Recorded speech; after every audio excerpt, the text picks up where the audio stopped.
evening, and welcome to a Fireside Chat with Zany Mystic. Tonight's guest is Wayne Madsen. Wayne is best known for his outstanding reporting of Washington's insider news, the Wayne Madsen Report. It follows in the tradition of Drew Pearson's and Jack Anderson's famous Washington Merry-Go-Round syndicated column. Madsen was a senior fellow of the Electronic Privacy Information Center. He was also a communications security analyst with the National Security Agency in the 1980s and an intelligence officer in the U.S. Navy. He has testified on numerous occasions before the U.S. Congress. He has hosted a radio show on the internet-based radio station We the People Radio Network. Other hosts on the show include prominent members of the 911 Truth Movement, including Alex Jones and Kevin Barrett. His expertise has been sought for news programs the world over, some of which are now posted on YouTube. So let's welcome Wayne to the show now. Hi, Wayne. How are you? Hi. Good to be with you. Oh, good. Well, you know, there's a lot going on in the world right now, so we're going to kind of dive into it and see if we can come up with a little bit of the truth behind the scenes. Where do we begin?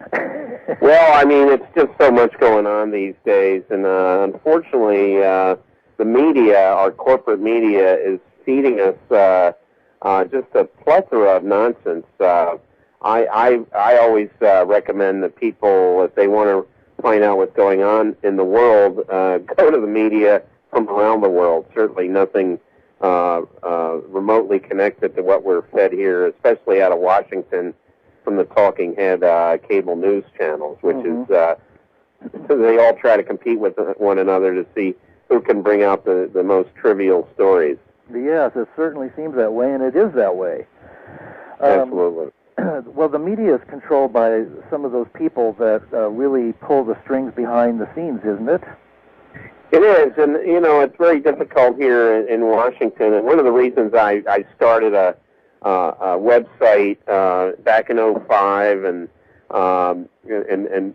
do a lot of other things to try to get the word out from, this beltway here in Washington, which it actually has a wall around it. It's not a visible wall, certainly nothing like the Berlin Wall, but it's a wall of disinformation, of this corporate, just this din of constant blathering, and it's very difficult to try to compete, of course, with the corporate media. But I think from what I'm seeing now, with many major newspapers now collapsing, laying off journalists, cutting their staff through all these mergers and acquisitions, I think the internet is obviously going to be all that's left after the smoke clears. Yeah. Well, I noticed too that there's a buzz on the internet about the possibility of by 2012 the major media controlling the internet. They want to package it and sell it. Right. This is the whole big issue. If people hear the term net neutrality, this is what it's all about. This is to try to keep the internet free of the corporate, what I call the vultures, and the other people that would prey on this. All that's left really is the internet. And but yeah, we see mergers now. We see Sirius and XM. A big merger agreed to by the FCC there. So we're seeing more and more of this consolidation. Of course, Rupert Murdoch acquired last year the Wall Street Journal. Now there's rumors that he may go after another big prize, either the Washington Post or the New York Times. So we see this consolidation continuing by these people like Murdoch and others. But I think one of the things people have to keep in mind when they vote for their members of Congress this November is to pin these people down on where they stand on net neutrality. If they're for net neutrality, that means they're for continued free access to the internet. If they're against it, they need to be voted out of office. Yeah, absolutely. That's a really good point. It seems that during the last 7 or 8 years, there's been a progressive movement towards complete secrecy and an erosion of the Constitution and our rights, as well as a manipulation of the global economy in favor of an elite few. Is this an accurate assessment?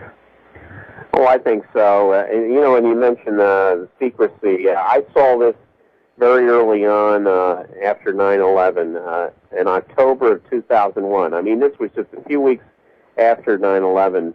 One of the steps that John Ashcroft took as Attorney General was to amend the Freedom of Information Act, as far as not amending the act itself, but the way the Justice Department implements it. Under President Clinton and Attorney General Reno, the onus was on the federal agencies. They were basically what the Reno guidelines said was, unless you can prove that something is going to affect national security, you must release it if pursuant to a Freedom of Information Act request. What Ashcroft did on October 12, 2001 was reverse that completely and said, we, the Justice Department, will back you up in lawsuits for Freedom of Information Act requests if there's any feeling that you don't want this information released. So what did this apply to? Information that had absolutely nothing to do with terrorism. It was EPA information on toxic waste spills and all kinds of other information. And so we've basically seen the Freedom of Information Act and the Privacy Act, of course, and both of these critical laws that allow the people to have access to information held by the government. We've seen both of them totally emaciated. Well, it seems awfully convenient that all occurred at during 9/11, and of course, right. There's a big movement that I mentioned earlier that Alex Jones and others are involved with a movement to get the truth out. Can you tell us anything about that? Well, I think there's a sense the problem with getting the truth out, whether it's about what actually happened on 9/11 or the lying that took place to get us into Iraq, the current lying that's going on, trying to tell the country why we may need to militarily attack Iran. This is such a widespread thing. And there's so many groups demanding answers. The unfortunate thing is the various groups that are doing this are very scattered. There's really no, and it's this is like herding cats, and I realize how difficult it is to get a popular movement together. But one of the problems is there's too many different groups working in different directions and seeking, different goals. And I think one of the problems is we're dealing with an administration that's established a unitary executive in the White House. This is a branch that doesn't care about what the courts say, doesn't care what the Congress says, and could care less about the rights of the states. And that's what we're up against. And that the definition of this unitary executive, there's only one word to describe it, and it's fascist. And anyone who's a student of history knows that what happened in Germany, what happened in Mussolini's Italy, what happened in military regimes in Latin America, particularly in Chile, this was all the things that were done by these dictatorships. And they were obviously unitary executives, each and every one of them. Well, it's not difficult to look up false flag events on Google and find that our government has indeed engaged in that kind of operation in the past on numerous occasions. Oh, they have. Our government and the governments of some of our allies, so-called allies, have all been involved in these types of events. And in our history, our history is full of it. We can go back to the so-called sinking of the battleship Maine, which basically, this was pushed by the Rupert Murdoch of his day, a guy named William Randolph Hearst, the pioneer in yellow journalism. He was the guy that really said we need to retaliate against this outrage against the battleship Maine. We need to go after the Spanish. So we had the Spanish-American War, which of course picked the United States up several colonies around the world, which made us one of the imperialist powers, not one of the big ones, certainly nothing like Britain and France, but put us into the game. And of course now we know that the Maine was never blown up by the Spanish. It was either a boiler explosion, or at the very least, or it was blown up intentionally by the Americans to give us a reason to go to war against the the Spanish. Mm-hmm. Mm-hmm. Does it seem that there's, is there a shadow government behind what we see out in the front? And if so, how does that work? Well, I think there's been a shadow government really ever since President Truman. And I'm trying to look at the historic, because what happened on 9/11, this was not something that happened overnight. And I try to tell people that, but the United States was always such a diverse country, a large country, with a lot of freedoms, and it was not the kind of country like we saw in Latin America where you could actually overthrow the government, in the afternoon, and have the tanks in the street, have the civilian president out by 5 o'clock, and have the generals on television for the evening news announcing the new junta. We're not that kind of country. Yeah. We've seen it happen in several others, and I really think this has been a slow process to get us to where we are today. So I always cite the beginning of these problems, the 1947 National Security Act, signed by President Truman, which ushered in, agencies like the CIA and later the National Security Agency and all these super secret spy agencies. Yeah. Which then we saw, you go into Eisenhower and you go into Kennedy, you see the formulation of civil defense became FEMA, the Federal Emergency Management Agency. Mm-hmm. Civil defense was fine. We needed it. Every country had civil defense. And what have we seen FEMA turn into today, and some of the outrages with FEMA during the Reagan administration, where they were the first to start putting together lists under basically people like Oliver North were involved in that. And now we see the Department of Homeland Security. We see basically what back when I was in the government in the 1980s, we always pointed to the fact that the Soviet Union had the KGB, and that was this unitary intelligence and law enforcement agency, terrible organization, and now we've got something that they used to have, and now Russia has basically split up its law enforcement and intelligence agencies into several different organizations. Like the Russian Border Patrol is not part of the the Russian equivalent of the FBI and these others. So we've seen here in this country, we've consolidated under Homeland Security, not all, but most of them. And then what was the Soviet Union, now the Russian Federation, they've gone the other direction. Huh.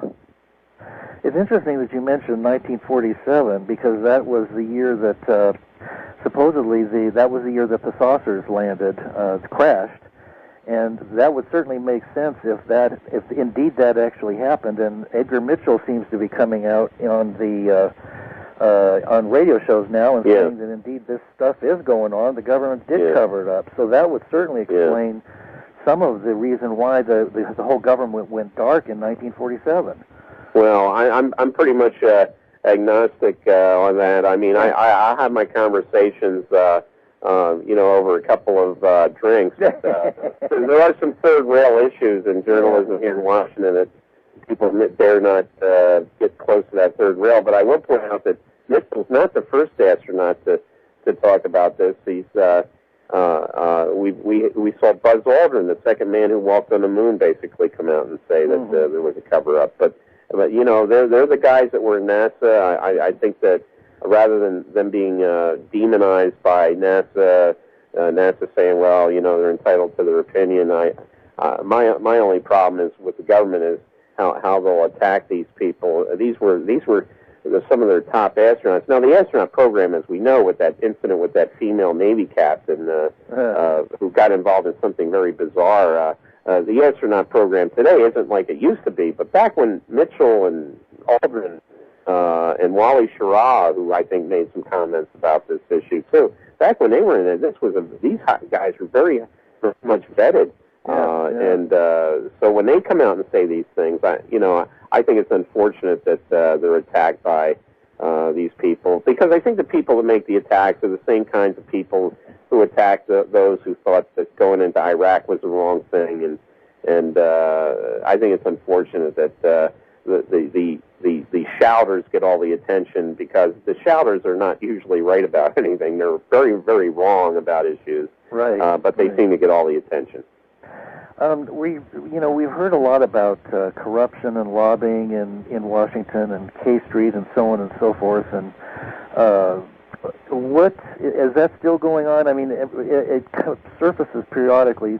Yeah. You know, while Nixon was around, of course, it seemed as if we were going to be cleaning our dirty laundry. But I think all that happened was they simply learned how to be more clever about what they were doing, even sneakier, so that nobody really has a clue. Right. Is there still going on, and what would it take to clean that up? Absolutely, and something about just talking about Richard Nixon. We always heard back during the Watergate, and then we saw the resignation of the president. We saw the House Judiciary Committee, which was under the able chairmanship of Chairman Peter Rodino, a congressman from New Jersey, who just passed away a few years ago. And you know, I mean, John Conyers, as good as he may be, he's certainly no Peter Rodino, because if we had somebody like Rodino as chairman, we would have had the impeachment hearings, and I think this bunch would have already been gone.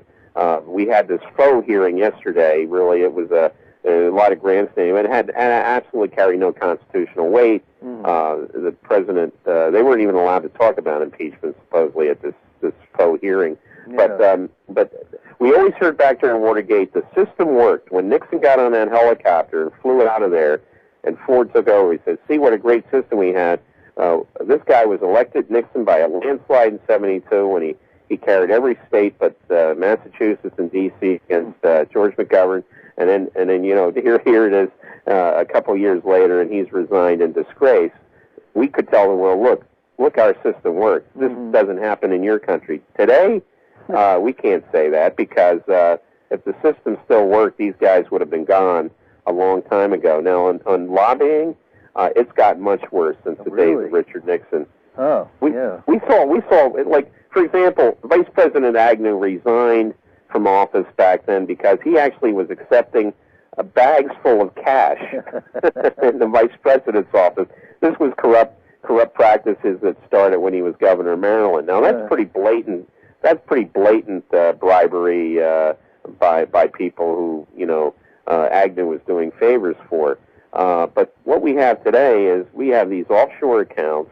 Yeah. We've got a big scandal now with Phil Gramm. I think the reason Phil Gramm resigned as McCain's finance advisor was not because he talked about the American people. He said something about the American people kind of whiners or something. I think the fact is he was a lobbyist for UBS Bank of Switzerland, and this was a bank that was found to have accounts for some of the richest people in this country. And of course, most of them are, you know, what Bush considers his base, the big money, the pioneers, all these people that donated money to him. So I think what we saw with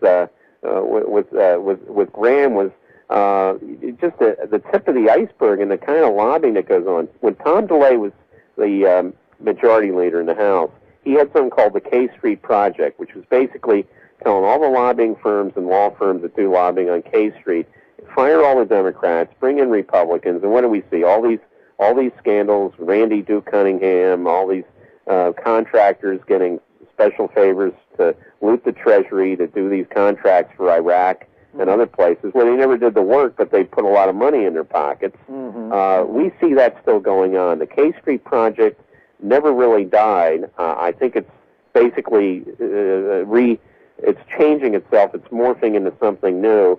And what I'm seeing here now is the Republicans know they're going to be thrown out of office in November, and they're going to lose very badly. So we see a lot of these administration people now moving into the private sector and taking these jobs, not only in lobbying companies, lobbying firms, law firms, but also burying themselves into the civil service where they can't be touched, so they won't be affected when the Bush administration leaves. They'll be in there as what they call super-grade civil servants, and once you're a civil servant, it basically takes an act of Congress to get rid of you. You mentioned that you believe that the Republicans will not make it back into the White House this year. Are you pretty firm about that? Well, I mean, everything anymore. Everything's a caveat. Of course, the polls. You can look at the polls and say, yeah, look, the polls.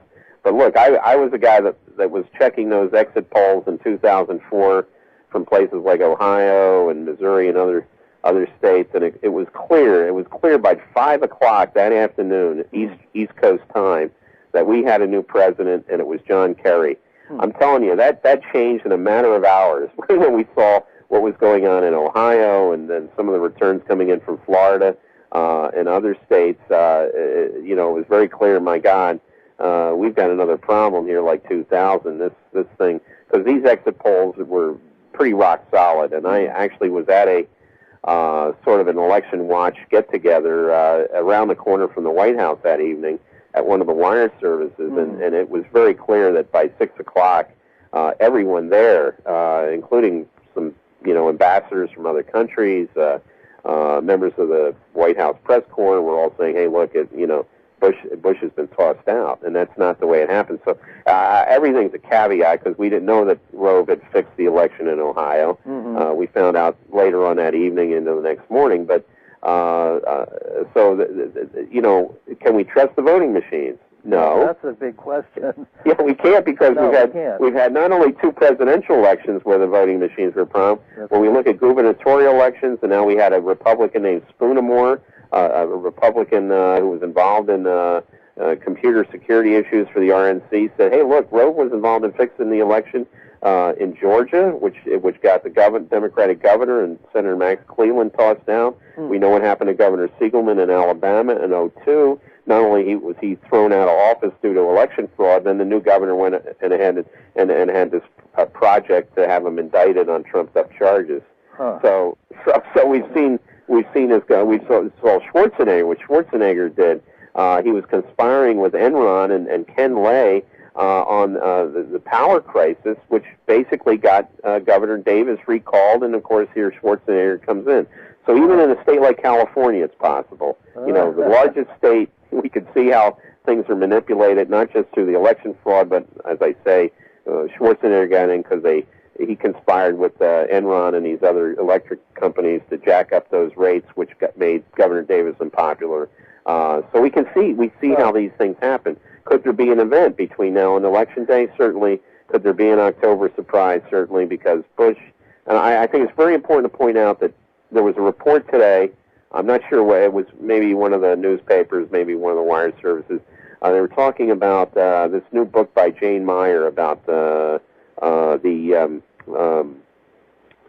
military commissions and all this stuff. Oh, yeah. Was that the one on torture? Yeah. Was that the one on torture? And torture, right. Yeah. Torture and this whole process of Gitmo and detainees. He said that Justice Department prosecutors were having to speak to one another on the telephone or in the Department of Justice using code language because they said Cheney and these neocons that were running the show were lunatics. Yeah. Now, these are seasoned Justice Department prosecutors, and they're saying that Cheney and these guys are lunatics. The lunatics are what Hitler had surrounding him.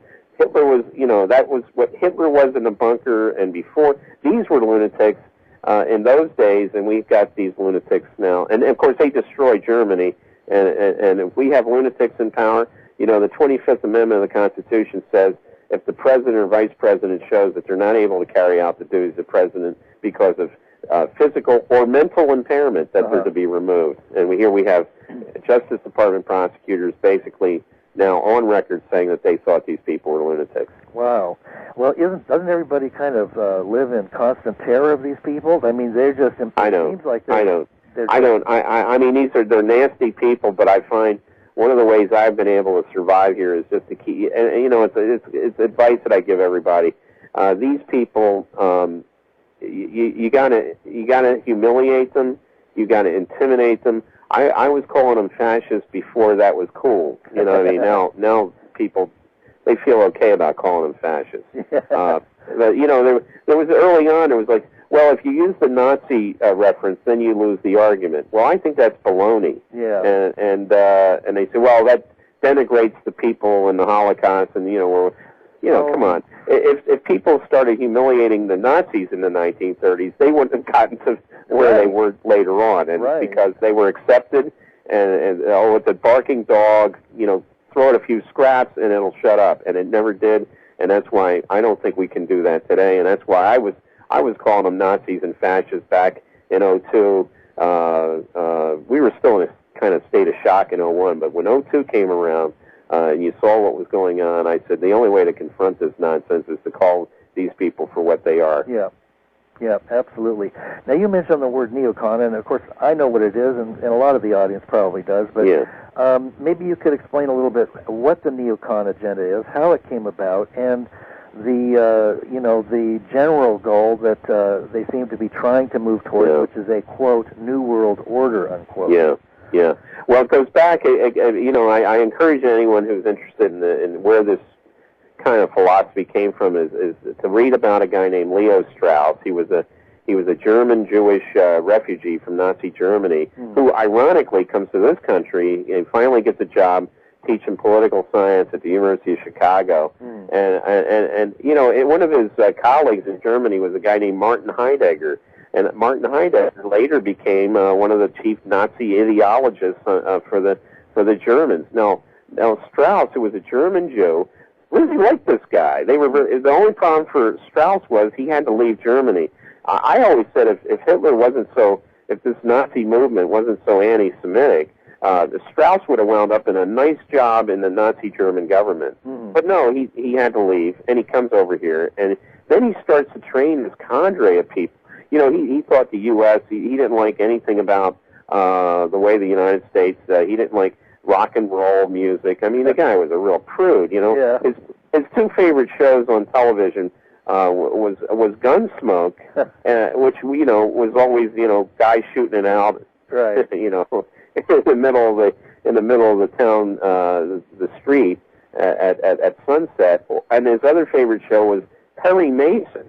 I'd back him on that one. The guy was a real nerd, and but he had this following, and some of his students were people who we unfortunately later had to hear about ad nauseum, who became very influential first in the Reagan administration, later in the Bush 43 administration. People like Richard Pearl and Paul Wolfowitz, and these are the people. It's a strange hybrid, these people. When you look at these neocons, now some of them are flat out right-wing lunatics like Douglas Feith. But when you look at people like, especially some who are journalists, the William Crystals, the John Podhoretz, whose father is Norman Podhoretz, you look at these people and these neocons, and what you find with their parents and their grandparents were, back in the 30s and the 40s, they were Trotskyites. They were left-wingers. They were, basically championing the New Deal, but with caveats. But one thing I always tell people about Trotskyites, they're not left, they're not right. They're opportunistic. They will side with anybody to achieve their power. And, of course, they have all these, like, you mentioned one world government, globalization. Well, that's what the Trotskyites were pushing. But remember, Stalin broke with them, and he actually, to the point where he had a KGB agent in Mexico City put an ice axe through Leon Trotsky's head, because everybody thinks, that was so awful. Stalin, he was such a maniac. But what they don't understand is, why did Stalin issue the order to, he could have gotten Trotsky long before that, but he said, somewhere, along the line, Trotsky crossed the line. And the line he crossed was, Trotsky was on his way from Mexico City to Washington, D.C. He was going to brief J. Edgar Hoover, and he was going to appear before the House Un-American Activities Committee, and he was going to expose the entire Soviet espionage network, not only in the United States, but all through the Western Hemisphere. And Stalin said, okay, that's it. So here we have Trotsky, this great leftist. He's going to go conspire with J. Edgar Hoover and the House Un-American Activities Committee. So is that a left-winger? No, that's an opportunist. Yeah. And look at the modern-day Trotskyites. Now we call them neocons, and you see the same thing. Most of these guys germinated in Henry Scoop Jackson's office. They worked for him. Henry Jackson was a Democrat, very conservative Democrat, but basically owned and operated by the military-industrial complex. When Reagan became president, they all left the Democratic Party and went to work for Reagan. And we still have many of them today. Interesting. Well, that kind of ties into the idea that the war on terror is really just a sophisticated media campaign to keep the country off balance in a perpetual state of profitable wartime economy. I mean, aren't companies like Halliburton and dozens of others just raking in the yeah. Oh, not to mention the oil companies. Halliburton, and we've got Blackwater, which made $1 billion after 9/11. It had been a small company doing work for the Navy SEALs up till that time. Started under Clinton, but only probably had about $250,000 in contracts. Boom, after 9/11, $1 billion. Yep. We see that time and time again. We see that many of these companies are basically their principals in the companies were big donors to George W. Bush. Yep. And Dick Cheney. You mentioned Halliburton, KBR, Kellogg Brown and Root, and that is a major. And although I mentioned Harry Truman signed the National Security Act, one good thing that Truman did is during World War II he chaired a committee to look at war profiteering. He put a lot of these guys in prison for trying to profit from World War II. A lot of these defense contractors. There's been calls to have a modern-day Truman committee. James Webb, Jim Webb, the senator from Virginia, Democrat, has been really pushing that. But of course, there's still a lot of opposition to really going as far as Truman did and putting people like Eric Prince, the head of Blackwater, and these other people who have defrauded the Treasury and put them in prison where they belong. Well, that would be refreshing to find out that there actually could be oversight and that justice can be done still in the country. I don't think that's ever going to happen with Bush in the White House. So no, it won't happen. And we have to be careful even with Obama, because what we see now is a lot of people are glomming onto Obama, including the Republicans. People like Chuck Hagel. I've heard a recent rumor that there may be a big endorsement coming from Colin Powell, Brent Scowcroft. Now, these are Bush 41 people, and they're talking about this. They're talking about, there was a report today that I almost floored me, put me off my chair when I saw that that Obama's Vice Presidential Search Committee was actually considering Ann Veneman to be his running mate. Now, who the heck is Ann Veneman? I was going to say, who is that? She was Bush 43's first Secretary of Agriculture. Oh, she's from California.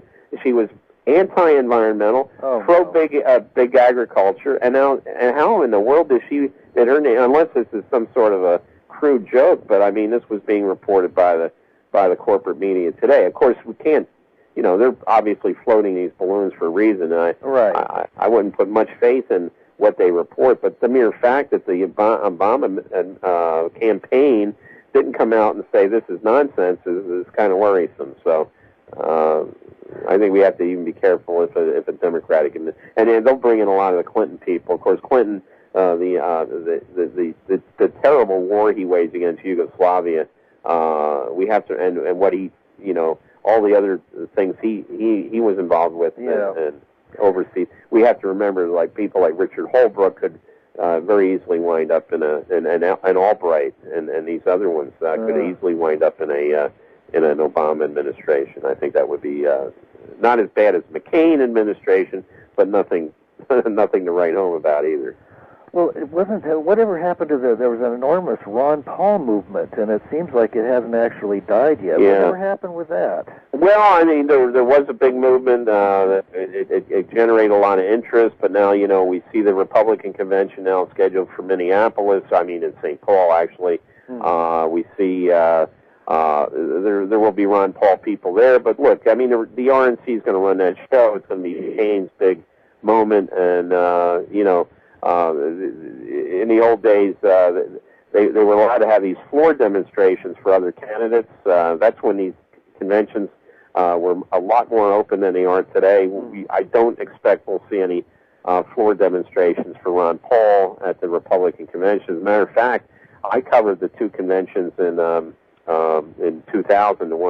The Republicans in Philadelphia, Democrats in L.A., and the security would not even allow people to bring in certain, posters and signs. They all had to be approved by the convention officials. So the idea of the conventions are this great outpouring of people exercising their democratic rights is a lot of nonsense today, because they're so controlled. They're just these television events. they're really like big infomercials more than anything else. Well, we really haven't had a two-party system for quite a while, don't you think? No, we have. I mean, we basically. I don't want to quote. A guy who was basically running as a segregationist in 1968. Although he became much more of a populist and a progressive later on when he went back to being governor of Alabama and returned to the Democratic Party. But George Wallace, when he ran as a third-party candidate in '68, one of the things that struck home with a lot of people, he won some electoral votes, mostly southern states. But he used to say, "There's not a dime's worth of difference between the Republican and Democratic Party," and he was actually right. I mean, maybe for the wrong reasons, but he was right then, and we see that today. When we see Nancy Pelosi basically. I'll tell you the biggest outrage, the day before yesterday, Nancy Pelosi appoints a committee. She calls it a citizens committee to provide oversight of members of Congress who violate ethics. And it's this new House Ethics Office. And who does she appoint as one of the co-chairs? Of course, this was done with John Boehner, the minority leader in the House. She appoints Porter Goss. Porter Goss, the former head of the CIA, was basically fired because he was involved in a lot of this nonsense with Duke Cunningham and poker parties and prostitutes and Shirlington limousines and all this other stuff here. He was fired, and now he's winding up as a co-chair of this House Ethics Committee. It's an outrage, and I really hope that Nancy Pelosi is defeated by Cindy Sheehan. I mean, it may not happen, but I would never endorse Nancy Pelosi to retain her House seat. She should lose that seat and, of course, lose the speakership. Well, it seems like she had her opportunity, and she could have done what she said she was going to do, and I've seen her turn and twist and turn into the exact opposite of what she started out Absolutely, and I always say if she'd spend more time reading the Constitution, what her responsibilities are as Speaker of the House, and spend less time looking at what kind of treatment she's going to get in her health spas to get rid of her wrinkles. I mean, I think more venomous snakes have died to eliminate Nancy Pelosi's wrinkles than we've probably seen any other reptile kill in recent history. Including the meteor that wiped out the dinosaurs. This woman is. I mean, first of all, people don't understand. Many people don't understand her background. Her father was the mayor of Baltimore. He was a mobster. He was a mobbed-up mayor of Baltimore. I mean, I don't mean to say this because she's of Italian descent, but that's a fact. I mean, her father was a boss mayor of Baltimore. He was tied up with Lucky Luciano. Luciano ran the ports to get rid of all the communist influence in the port of Baltimore after World War II. That's what her father did, and she's been tied to the mob ever since. And, I did not know. Tommy D'Alessandri was her father, and he's still legendary in Baltimore as one of the most corrupt, mobbed-up mayors the city ever had. Good Lord. Well, now that we're on the subject of the dirt, is there anything that you know about either candidate for president that might not be common knowledge? Yeah, I mean, well, we've seen some things thrown out there. I'll tell you the one big thing is John McCain, and I know there's been a lot of information. What did he do when he was a POW? Was he cooperating with the enemy? I know there's some information out there, but what I've concentrated more on is not when he was POW, but what happened before his plane was shot down by the North Vietnamese. And there was an incident in 1967 before he was shot down, a few months before he was shot down. The USS Forrestal experienced the worst fire in the history of the United States Navy. It was a deadly fire, killed well over 100 sailors. What happened was there was McCain was assigned to that ship. He was with one of the squadrons, and McCain was known as a hotshot. His father was an admiral at the time. His grandfather had been an admiral in World War II. So he basically wore his father's and his grandfather's admiral rank on his sleeves. Right. Even though he was only a lieutenant commander. But he was known as Johnny Wet Start McCain. Now, what does a wet start mean? That means John McCain's A-4 Skyhawk that he flew he on the flight deck, he could do something called a wet start, which is basically he would rev the engines and have some flame shoot out the back. This was just like fraternity hazing. But, you know, a flight deck of a carrier, there's weapons, there's bombs, there's missiles, there's all kinds of explosive material, there's, you know, jet fuel. And this was just irresponsible behavior. So he does this one time, and of course there's a plane behind him that's got a air-to-air missile, a Zuni rocket missile. It ignites, fires off, goes across the flight deck. There's this huge series of explosions. Guys being blown off the flight deck into the South China Sea. Whoa. And you know, fortunately for McCain. But here's the interesting: McCain was the only guy who was flown off by helicopter off that day. They had sailors with terrible burns who were being treated on the Forrestal. The Forrestal was crippled, but here McCain is taken off the ship to the USS Oriskany, where he was reassigned. He never went back to the Forrestal. I talked to crewmen on the Forrestal. They told me that McCain was responsible for this. Fortunately for McCain, he gets shot down as a POW, and now we only know him as John McCain, the war hero, shot down POW. What if that had never happened? We would have known John McCain as the guy who caused this terrible conflagration on the Forrestal. Now, people wonder, why did John McCain change? Where, you know, from 2000, where he went after George Bush, went after we didn't really see the neocons then, but he went after George Bush and the people around George Bush. And all of a sudden, John McCain, 4 years later, is hugging George Bush, kissing him, saying what a great guy is, and then he gets because the people that ran the Pentagon, Rumsfeld, Feith, Wolfowitz, and the others there had access to all of McCain's Navy records. And they know what happened, and that's what I believe they have John McCain blackmailed, and that's why we saw John McCain change the way he did.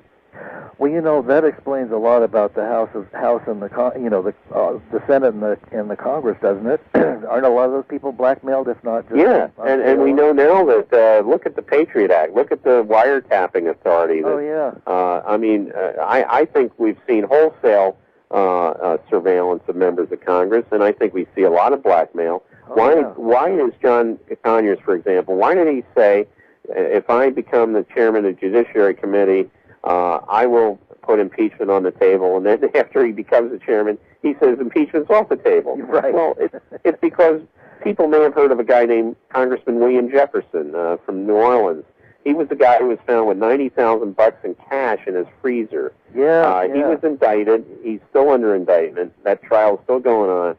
Jefferson, and what I understand is Conyers was visited after this investigation against Jefferson was underway.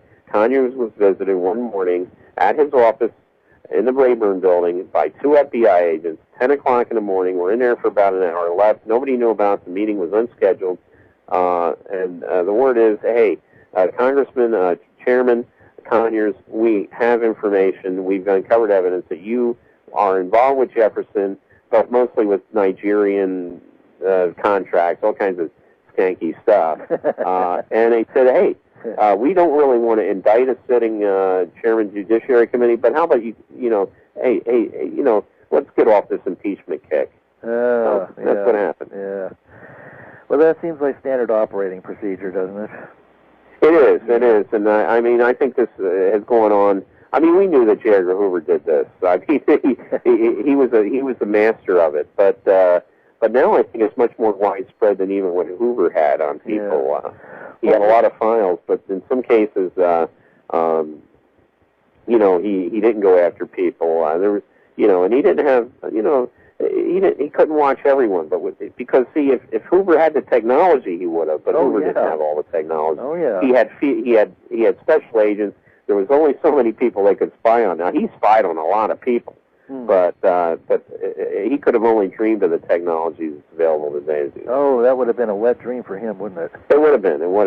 Yeah. Well, of course, I always said with things like camera phones and things like that, we could have turned the tables on Hoover. If we had the technology, we could have probably had a few shots of him wearing the dresses. Yes, that would have been quite interesting, wouldn't it? The Mafia certainly had those the photos, and that's why he never went after organized crime. Oh yeah. But we could have all maybe had a chance to see those photos. That would have been a good laugh. Right. Now, the Iraq War, I'm just going to briefly touch upon that. That's kind of an entree, isn't it, into the Iran War? What's going on with all this? I mean... Well, right. Remember Bush was talking about the axis of evil, and he had, it was Iraq, Iran, North Korea. Yeah. This was his... so yeah, we've got North Korea, basically, they're getting rid of their nuclear program, and we must have sent Kim Jong-il some basketballs signed by Michael Jordan. I mean, that's what Madeleine Albright did to get him on the... I mean, a guy like him who likes... apparently he likes to watch Western DVDs, and he likes scotch. Yeah. You can deal with a guy like that. Yeah. As a matter of fact, Saddam Hussein listened to Frank Sinatra and also liked to drink expensive scotch. Yeah. We could have dealt with him. Yeah. And we can deal with the Iranians, too. Maybe they don't drink in public, but I can tell you there's a lot of underground bars in Tehran. But the neocons, they want perpetual war. They want this American century, Project for the New America, all this nonsense, all this propaganda, and I mean, it's obviously Iran is the next phase, and they're still around for 6 more months. So I think we have to be very careful about. Yes, absolutely, and I think it's important that people know that these drum beats that get ramped up are done on purpose to influence us. It's basically we're being brainwashed and dumbed down. I've heard a lot about the idea that the part of the Iraq War was behind Saddam's pegging oil to the euro. He wanted to move it away, peg the value of oil away from the American dollar, and that was going to happen, and that was one of the reasons. And of course, that's happening in Iran too. They're squawking about doing that, pegging the value of the oil to the euro. Do you think there's any truth to that? That it has to do that? I think it's probably. I think it's a contributing factor because look at how we stepped up the pressure against Hugo Chavez, who's basically talked about the same thing. I think it's a contributing factor, but I would also point out that there's a recent book written by a Republican congressman from Indiana, one of the few Republicans who voted against the Iraq War, John Hostetler, conservative Republican, very much involved with the evangelical movement. Recently wrote a book, and he said, we went into Iraq for 2 major reasons. One is this, Bush somehow thought he was retaliating against the Iraqis for trying to kill his daddy. That was this thing in Kuwait, and that was nonsense. There was no such thing as this, these guys who were charged with trying to kill Bush when he visited Kuwait. I mean, the father Bush. Right. 41. Right. They were whiskey smugglers. They had no interest in that, but they were picked up. Useful people to blame. Anyway, Hostetler said it was Bush 43's desire for revenge against Hussein for that, and also he pointed out the Israeli influence in the Bush 43 administration, particularly in the Pentagon, with people like Feitz and Wolfowitz. And he came right out and said it was because of the Jewish influence. I mean, I wouldn't have used that, but Hostetler did, because many Jewish Americans are opposed to this Iraq and any future war in Iran. But Hostetler came right out and said it. That's kind of a third rail also. And he's very similar to what a guy named Paul Finley, another Republican, wrote a book back in the early 80s called Those Who Dared. He was a congressman from Illinois, neighboring state to Indiana, and said, look, the reason the U.S. is paying all this money for oil and, the Arabs got us, they don't like us is because of our, the fact is that AIPAC has all the American Israel Public Affairs Committee has all this influence in Washington. He said it back in the early 80s. He paid with his seat. Hostetler lost in 2006 in the sweep in the House. But look, Cynthia McKinney, former congresswoman from Georgia, now Green Party candidate, she basically said the same thing. She's a Democrat, a very liberal Democrat. So you've got her agreeing with Hostetler. I know she met with Finley, who's an old man now, but he said, look, we fought this battle back then.